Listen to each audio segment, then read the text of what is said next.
Good morning students. आज हम पढ़ेंगे मेजरिंग स्पीड के बारे में।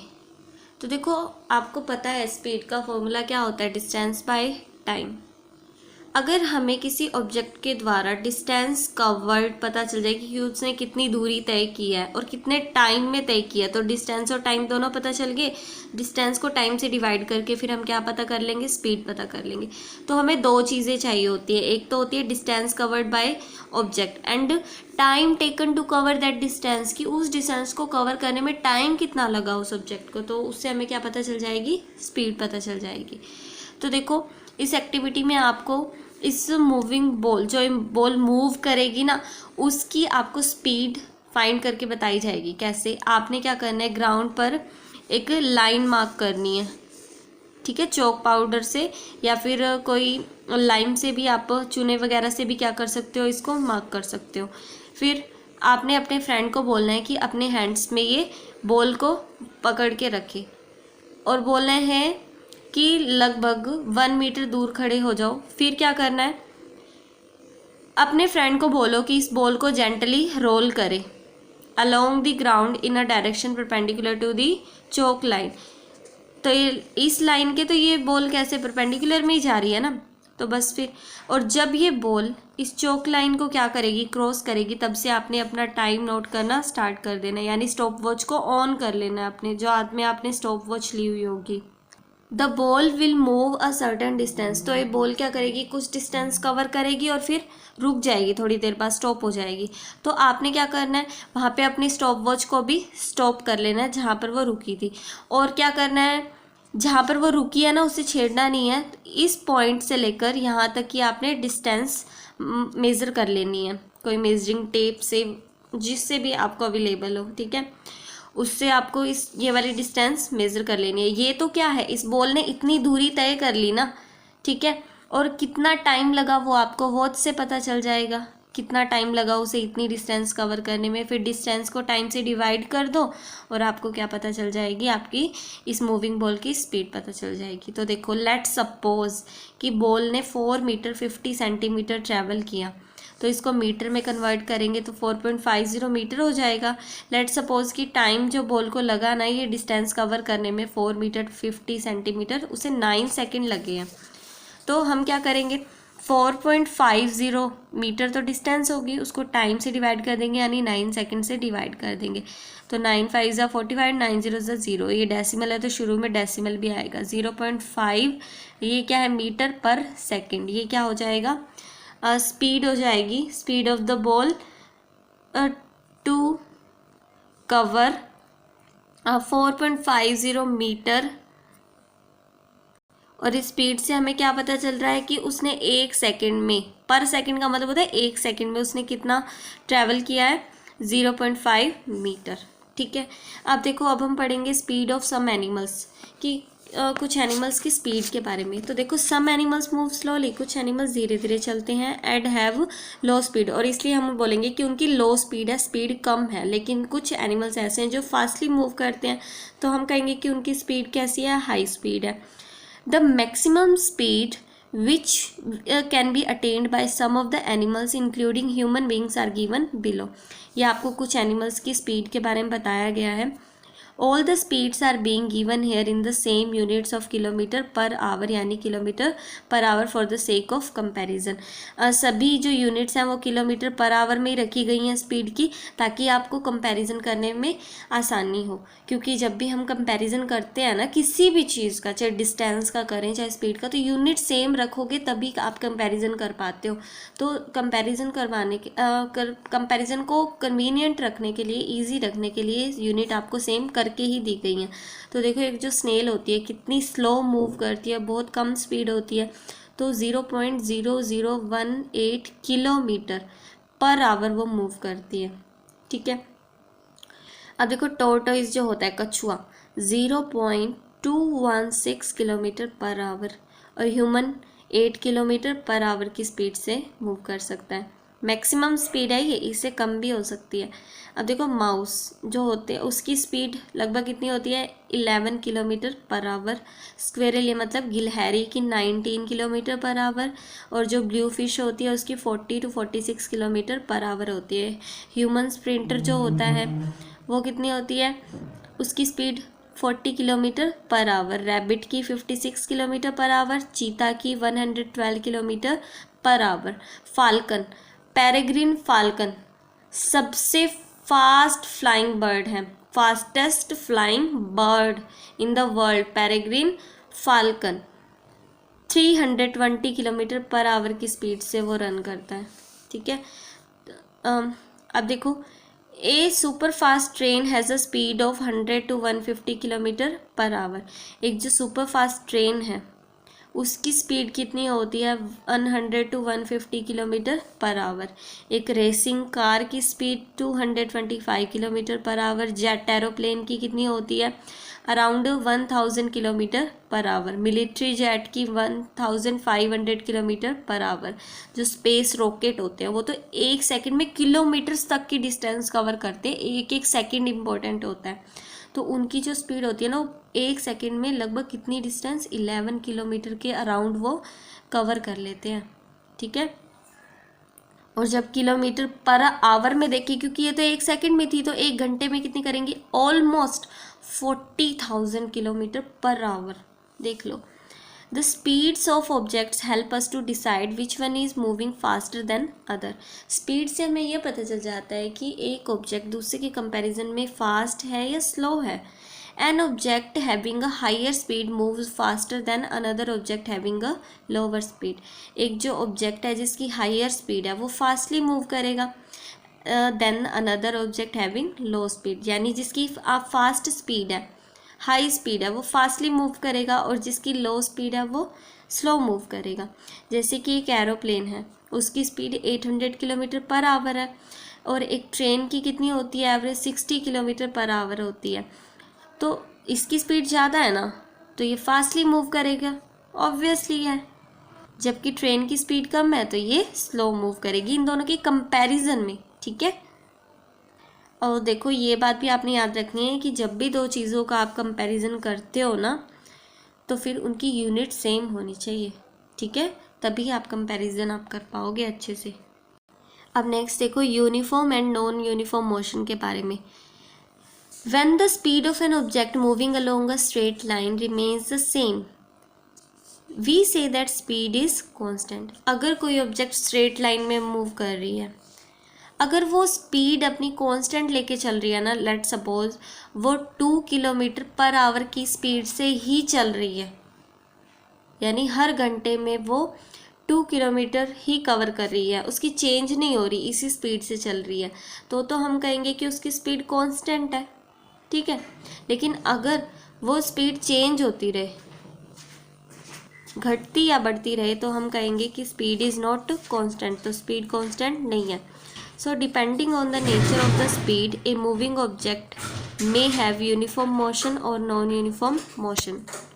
So, an object moving along a straight line path is said to have uniform motion if its speed remains constant. Simple सी बात है, अगर कोई चीज़ स्ट्रेट पाथ में मूव कर रही है और उसकी स्पीड है ना वो कांस्टेंट है, तो हम कहेंगे कि उसकी स्पीड उसका मोशन कैसा है, यूनिफॉर्म मोशन है, कि वो कांस्टेंट स्पीड से ट्रैवल कर रही है, यानी कि इक्वल इंटरवल ऑफ टाइम में वो इक्वल डिस्टेंस कवर कर रही है, यानी हर एक सेकंड में वो इक्वल, चाहे हर एक सेकंड की बात कर लो, चाहे हर एक मिनट की, चाहे हर एक आवर की, वो इक्वल रहेगा, वो जो डिस्टेंस कवर करना है ना उसका वो इक्वल रहेगा, तो हम कहेंगे कि उसका मोशन कैसा है, यूनिफॉर्म मोशन है। ठीक है, let suppose if a car is running at a constant speed of 10 metre per second, कि उसकी वो चेंज नहीं हो रही, तो वो हर एक सेकेंड में 10 मीटर ही कवर करेगी ना, यानी टाइम का इंटरवल भी हम सेम ले रहे हैं, यानी एक एक सेकंड का गैप ले रहे हैं, और डिस्टेंस का इंटरवल भी सेम ही आ रहा है, यानी 10 मीटर 10 मीटर 10 मीटर ही आ रहा है। तो यानी कि अगर कोई object equal interval of time में इक्वल डिस्टेंस ही कवर कर रही है, ठीक है, तो हम क्या कहेंगे कि उसका मोशन कैसा है, यूनिफॉर्म मोशन है। On the other hand, if an object moving along a straight line path is said to have non uniform motion if its speed keeps changing. अगर उसकी स्पीड कांस्टेंट नहीं रहती, चेंज होती रहती है, लेट्स सपोज अब हमने मेजर किया तो 2 है, अगले सेकंड में मेजर किया तो 4 है, फिर 6 है, मतलब चेंज होती रहेगी, सेम नहीं रहेगी कि अब 2 है तो अगली भी बार 2 ही मिले हमें, ऐसा नहीं रहेगा। तो वो क्या होती है, नॉन यूनिफॉर्म मोशन। अब जैसे कि ट्रेन होती है, वो जब चलने लगती है रेलवे स्टेशन से, ठीक है, तो उसकी स्पीड धीरे धीरे इंक्रीज होती जाती है ना, सेम तो नहीं रहती ना, इंक्रीज होती जाती है, और जब रुकने लगेगी तो डिक्रीज होती जाती है। यानी कि जब कोई चीज़ में हमें स्पीड में या तो इंक्रीज या डिक्रीज देखने को मिले ना, तो वो यूनिफॉर्म नहीं होता वो, ठीक है। तो वो कैसा मोशन है, नॉन यूनिफॉर्म मोशन। आपको एक और बात याद रखनी है कि जो नॉन यूनिफॉर्म मोशन होता है, in which the speed of motion keeps changing, जिसमें स्पीड चेंज होती रहे नॉन यूनिफॉर्म मोशन में, उसको हम बोलते हैं एक्सेलरेटेड मोशन, ठीक है। अब देखो, अब हम ग्राफिकल रिप्रेजेंटेशन पढ़ेंगे मोशन की। The motion of objects can be represented in diagrams. तो ऑब्जेक्ट के मोशन को हम डायग्राम्स से भी रिप्रेजेंट कर सकते हैं by drawing their distance time graph. उनका डिस्टेंस टाइम ग्राफ को ड्रॉ करके हम उनके स्पीड को डायग्रामेटिकली भी शो कर सकते हैं। कैसे, तो देखो, ए डिस्टेंस टाइम ग्राफ, ये ग्राफ किसके बीच में होगा, डिस्टेंस और टाइम के बीच में। इस डिस्टेंस टाइम ग्राफ शोज, वो हमें ये शो करता है how the distance travelled bye a moving object changes with time, कि जो डिस्टेंस ट्रैवल कर रही है कोई ऑब्जेक्ट, उसका जो डिस्टेंस ट्रैवल करना है वो टाइम के साथ किस तरह से चेंज हो रहा है। क्या वो कम हो रहा है या वो ज़्यादा हो रहा है, मतलब कम हो रहा है या ज़्यादा हो रहा है डिस्टेंस कवर करना, या फिर वो सेम ही रह रहा है, ठीक है ना। तो उससे वो हमें डिस्टेंस टाइम ग्राफ से पता चल जाएगा देखते ही। कैसे, तो देखो, डिस्टेंस टाइम ग्राफ और यूनिफॉर्म स्पीड, हमने दो तरह की स्पीड पढ़ी है, एक तो नॉन यूनिफॉर्म, एक यूनिफॉर्म। तो हम पहले पढ़ते हैं कि distance time graph for uniform speed कैसा होगा। When an object moves with a uniform speed, जब कोई ऑब्जेक्ट यूनिफॉर्म स्पीड से मूव करती है, यानी उसकी स्पीड कांस्टेंट रहती है, तो वो इक्वल डिस्टेंस ट्रैवल करेगी in equal interval of time, अभी हमने पढ़ा था। So the distance travelled is directly proportional to time, यानी कि अगर डिस्टेंस के टाइम के बढ़ने से, टाइम जैसे जैसे बढ़ रहा है तो डिस्टेंस भी उसी तरह अगर बढ़ रही है, डायरेक्टली प्रोपोर्शनल है आपस में, तो फिर हम कह सकते हैं कि वो आपस में कैसे हैं, डायरेक्टली प्रोपोर्शनल है, यानी कि the distance travelled is directly proportional to time, time के डायरेक्टली प्रोपोर्शनल है। When the two things are directly proportional to each other then the graph drawn between them is a straight line. जब दो चीज़ें एक दूसरे के directly proportional होती हैं तो हम कह सकते हैं कि वो ग्राफ कैसा बनेगा, हमेशा ही स्ट्रेट लाइन बनेगा, ठीक है। तो देखो, जो यूनिफॉर्म स्पीड के केस में डिस्टेंस टाइम ग्राफ कैसा बनेगा, स्ट्रेट लाइन बनेगा, क्योंकि इसमें डिस्टेंस और टाइम एक दूसरे की क्या है, डायरेक्टली प्रोपोर्शनल है, तो इसमें कैसा बनेगा, एक स्ट्रेट लाइन ग्राफ बनेगा, ठीक है। आपको याद रखना है, यूनिफॉर्म स्पीड के लिए जो ग्राफ बनता है डिस्टेंस टाइम ग्राफ, वो कैसा बनेगा, स्ट्रेट लाइन ग्राफ बनेगा। The distance travelled bye the object increases in the same proportion, क्योंकि जो ऑब्जेक्ट के द्वारा जो डिस्टेंस ट्रैवल किया जा रहा है वो सेम प्रोपोर्शन में इंक्रीज़ कर रहा है। जैसे अगर हमने फर्स्ट 0 से 1 सेकेंड देखा तो वो 3 किलोमीटर ट्रैवल कर रहा था, लेट सपोज कर लो, ठीक है। फिर अगला हमने जब गैप लिया 1 से 2 तो भी 3 किलोमीटर, यानी जो डिस्टेंस है ना वो सेम प्रोपोर्शन में इंक्रीज़ कर रहा है। तो इसका हम उल्टा भी कह सकते हैं कि जब डिस्टेंस टाइम ग्राफ आपका स्ट्रेट लाइन आ जाए ना, तो वो स्पीड कैसी हो जाएगी, यूनिफॉर्म स्पीड हो जाएगी, ठीक है।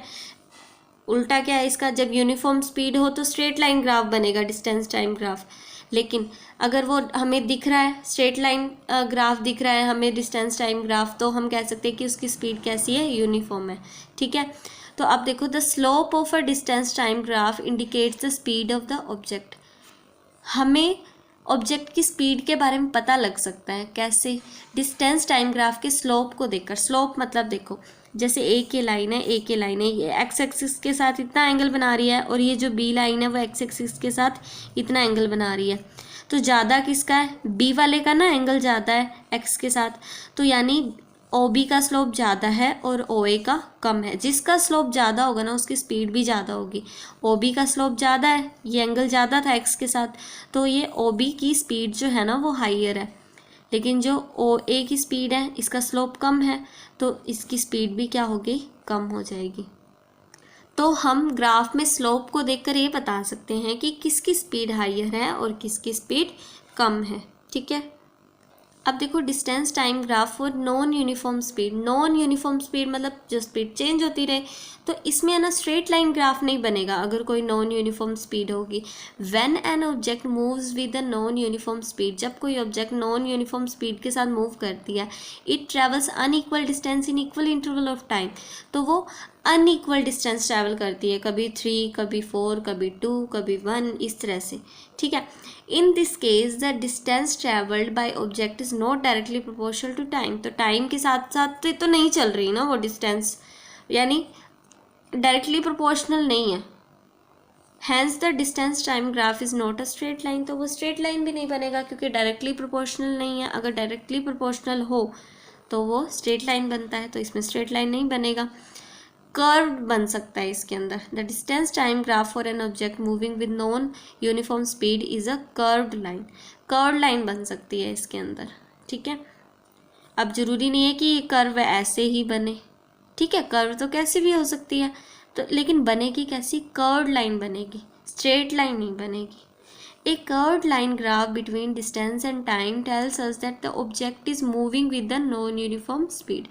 अगर कोई ग्राफ आपको कर्व्ड लाइन दिखता है डिस्टेंस और टाइम के बीच में ग्राफ, तो आपको स्पीड कैसी पता चल जाएगी, वो नॉन यूनिफॉर्म स्पीड है। तो हमने मूविंग ऑब्जेक्ट के बारे में तो पढ़ लिया कि अगर वो यूनिफॉर्म स्पीड के साथ मूव कर रही है तो स्ट्रेट लाइन ग्राफ बनेगा, अगर वो नॉन यूनिफॉर्म स्पीड के साथ मूव कर रही है तो उसका ग्राफ स्ट्रेट ना बनकर कर्व्ड बनेगा। लेकिन अगर कोई ऑब्जेक्ट स्टेशनरी है यानी मूव ही नहीं कर रही तो कैसे ग्राफ बनेगा उसका। तो देखो, after travelling a certain distance, अगर किसी कोई भी चीज़ है कुछ डिस्टेंस कवर करके वो चीज़ रुक जाती है, तो है ना उसकी जो डिस्टेंस है वो चेंज तो नहीं हो रही ना, टाइम तो आगे बढ़ रहा है लेकिन जो डिस्टेंस है वो चेंज नहीं हो रही, वो डिस्टेंस कवर ही नहीं कर रही है ना। तो देखो, जो डिस्टेंस टाइम ग्राफ है for an object which stops moving, जिसने मूव करना ही छोड़ दिया, वो रुक चुकी है, तो उसके लिए जो बनेगा ना वो स्ट्रेट लाइन तो बनेगा but that will be parallel to X axis. वो इस टाइम वाली एक्सिस यानी एक्स एक्सिस के क्या होगा, पैरेलल बनेगा। देखो, टाइम तो बढ़ता जा रहा है लेकिन जो डिस्टेंस है वो इतनी ही रह रही है ना, क्योंकि डिस्टेंस हमें इस एक्सिस पे पता चल रही है, डिस्टेंस तो इतनी है लेकिन टाइम तो बढ़ता जा रहा है। ठीक है, तो इससे हमें पता चल जाएगा ग्राफ देखते ही, अगर वो स्ट्रेट लाइन बन रहा है इस तरह से तो क्या हो जाएगी, यूनिफॉर्म स्पीड। अगर कर्व्ड लाइन बन रहा है तो नॉन यूनिफॉर्म। अगर स्ट्रेट लाइन तो बन रहा है but parallel to X axis है, यानी टाइम तो बढ़ रहा है, डिस्टेंस नहीं बढ़ रही, तो फिर हम क्या कहेंगे कि वो रुकी हुई है चीज़, कैसी है, स्टेशनरी है। तो इस डिस्कशन से हमें ये पता चला, if the distance time graph of an object is straight line, अगर डिस्टेंस टाइम ग्राफ किसी ऑब्जेक्ट के लिए स्ट्रेट लाइन आता है तो वो किस स्पीड से मूव कर रही है, कॉन्स्टेंट स्पीड से मूव कर रही है।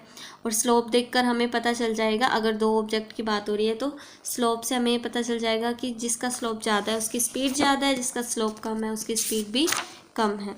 ठीक है, अब देखो next, if the distance time graph of an object is not a straight line, अगर डिस्टेंस टाइम ग्राफ किसी ऑब्जेक्ट के लिए स्ट्रेट लाइन नहीं होता, कर्व्ड लाइन होता है, तो उसकी स्पीड कांस्टेंट नहीं है, उसकी स्पीड चेंज होती रह रही है। If the distance time graph of an object is a horizontal line parallel to time axis, अगर टाइम वाली एक्सिस के क्या आ रहा है, पैरेलल आ रहा है, distance time graph horizontal line आ रही है बट टाइम वाली एक्सिस के पैरेलल आ रही है, तो उसकी स्पीड क्या हो जाएगी, ज़ीरो हो जाएगी। स्पीड मतलब जीरो होने का मतलब वो मूव ही नहीं कर रहा, that means object is not moving, it is stationary. जो चीज़ मूव नहीं करती वो कैसी होती है, स्टेशनरी होती है। अब हम पढ़ेंगे advantages of distance time graph के। डिस्टेंस टाइम ग्राफ के एडवांटेज क्या है, फ़ायदे क्या हैं हमें। तो देखो, the presentation of experimentally obtain distance and time values for moving object in the form of distance time graph has many advantages as compare to presentation of this data in a table form. आप अगर table बना के दे रहे हो, उससे ज़्यादा जो आप इंफॉर्मेशन दे सकते हो ना, वो दे सकते हो by the presentation of a graph. Graph को प्रेजेंट करके आप टेबल से ज़्यादा इंफॉर्मेशन प्रेजेंट कर सकते हो।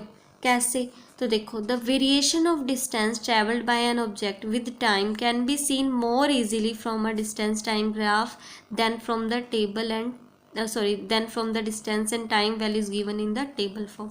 अगर आप ग्राफ रिप्रेजेंट करके दे देते हो ना, तो उससे जो हमें डिस्टेंस और टाइम के बीच में जो वेरिएशन है ना, वो इजीली पता चल जाता है। लेकिन अगर आप टेबल फॉर्म में देते हो तो डिस्टेंस और टाइम की वैल्यूज़ के बीच में जो वेरिएशन है वो हमें अच्छे से पता नहीं चलता, आसानी से पता नहीं चलता।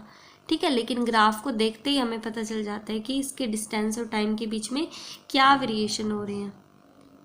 For example, a straight line distance time graph tells us that moving object covers equal distance in equal interval of time.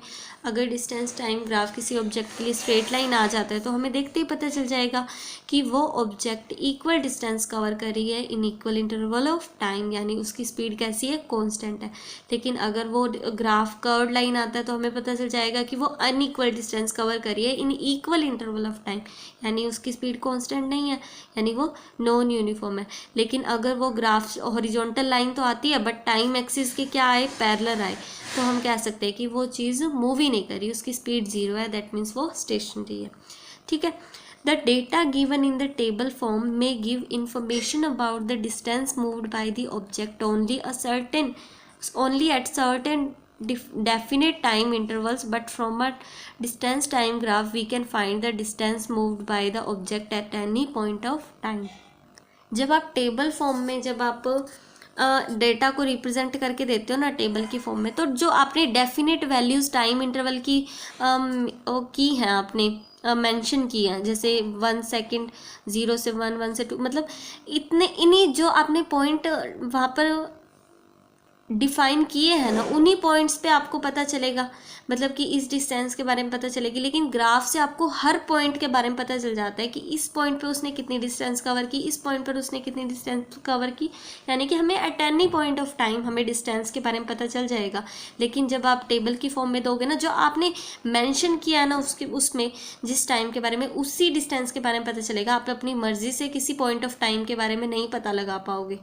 For example, the data given in the table form may tell us the distance moved at any object से आपने अगर 9:30 बजे का time आपने बताया कि इतनी distance cover किया है, फिर 10 बजे का बीच वाला तो आपको पता ही नहीं चलेगा, लेकिन ग्राफ में आपको सब पता चल जाएगा, इनके बीच का टाइम भी पता चल जाएगा, 9:45, 9:40 सभी डिस्टेंस पता चल जाएंगी।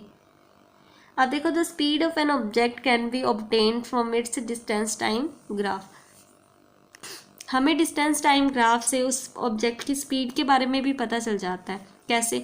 This is because by using distance time graph we can find the distance moved by the object between any 2 point time readings, and if we divide this distance by time we will obtain speed of the object. हमें distance time graph से object की स्पीड भी पता चल जाती है कि कितनी स्पीड है। वो कैसे? आप क्या करो, कोई दो टाइम की रीडिंग लेके उनका डिफरेंस फाइंड करो, फिर उस 2 टाइम की रीडिंग पर उसने कितना डिस्टेंस कवर किया उनका डिफरेंस फाइंड करो। ठीक है, तो आपको डिस्टेंस पता चल गया, टाइम पता चल गया, फिर आपको क्या पता चल जाएगी, स्पीड भी पता चल जाएगी, उनको जब आप डिवाइड कर दोगे डिस्टेंस को टाइम से। अब हम पढ़ेंगे अदर टाइप्स ऑफ ग्राफ्स कि और कौन कौन सी ग्राफ हो सकते हैं। तो देखो, the distance time graph which we have study so far are called line graph. जो हमने डिस्टेंस टाइम ग्राफ पढ़ा वो तो क्या था, लाइन ग्राफ था। These line graph show the variation of distance travelled bye a moving object with time. इससे हमें ये पता चल रहा था कि डिस्टेंस और टाइम के बीच में कैसा वेरिएशन है। A line graph can also be drawn to show the variation of any other 2 related quantities। अगर कोई 2 रिलेटेड क्वांटिटीज़ हैं, जैसे कि मैन की एज के साथ साथ उसके वेट का बढ़ना या घटना, ठीक है, यानी कि उसके वेट में किस तरह का वेरिएशन हो रहा है उसकी एज के साथ साथ, तो ये एक दूसरे से रिलेटेड क्वांटिटी हैं, तो इनका वेरिएशन भी हम लाइन ग्राफ के द्वारा शो कर सकते हैं। In addition to line graph के अलावा दो और तरह के ग्राफ होते हैं। एक तो होता है बार ग्राफ, ये तो आपने देखा है। एक होता है कि पाई चार्ट, इसे पाई चार्ट बोलते हैं, ठीक है। तो देखो पहले पढ़ते हैं हम बार ग्राफ के बारे में। बार ग्राफ एक ऐसा डायग्राम होता है which shows information as bars. जो ये रेक्टेंगल्स बने होते हैं ना, इन्हें बार्स बोलते हैं। इसमें इंफॉर्मेशन इन बार्स के फॉर्म में शो की जाती है। ये बार्स डिफरेंट डिफरेंट हाइट के होते हैं। इनकी पोजीशन और हाइट क्या रिप्रेजेंट करती हैं, ये एक वेरिएबल क्वांटिटी की वैल्यू को रिप्रेजेंट करती है। जो क्वांटिटी चेंज होती जा रही है ना, उनको ये पोजीशन और इनकी हाइट डिफाइन करेंगी। जिनके बारे में हमें इंफॉर्मेशन गिवन है वेरिएबल क्वांटिटी के बारे में, उनकी वैल्यूज़ को इनकी हाइट और पोजीशन डिफाइन करती है। देखो ये जो ग्राफ है ना, ये डिफरेंट डिफरेंट ओवर्स में कितने रन बनाए गए उसके बारे में बता रहे हैं। जैसे ओवर 1 में कितने रन बनाए गए 1, ओवर 2 में कितने बनाए गए 5, ओवर 3 में कितने हैं 3।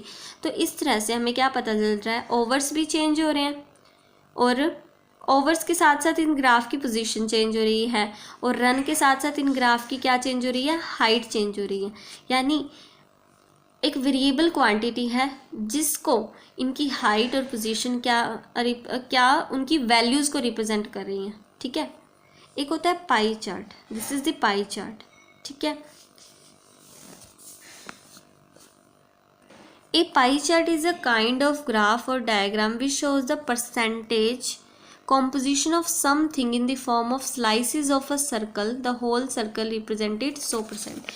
तो देखो पाई चार्ट में क्या होता है, एक सर्कल है, ये सर्कल दिखाया गया ना आपको, ये है ना 100% को रिप्रेजेंट करता है, पूरा सर्कल 100%। तो देखो ये जो ग्राफ है ना, ध्यान से सुनो, ये आपको कॉम्पोजिशन ऑफ पेयर बता रहा है, परसेंटेज कॉम्पोजिशन। इसमें जो भी इंफॉर्मेशन आपको दी जाएगी ना, वो परसेंटेज कॉम्पोजिशन दी जाएगी परसेंटेज में। अगर ये पूरा 100% एयर है, मान लो ये एयर के बारे में इंफॉर्मेशन दे रहा है आपको, कॉम्पोजिशन ऑफ एयर के बारे में। अगर कोई 100% एयर है हमारी एनवायरनमेंट में, 100% एयर, तो उसमें से 78% तो क्या होगी, nitrogen, 21% oxygen and 1% other gases होगी। यानी कि इसमें एक सर्कल के स्लाइसेस बना दिए जाते हैं और परसेंटेज कॉम्पोजिशन में हमें क्या दी जाती है, इंफॉर्मेशन दी जाती है।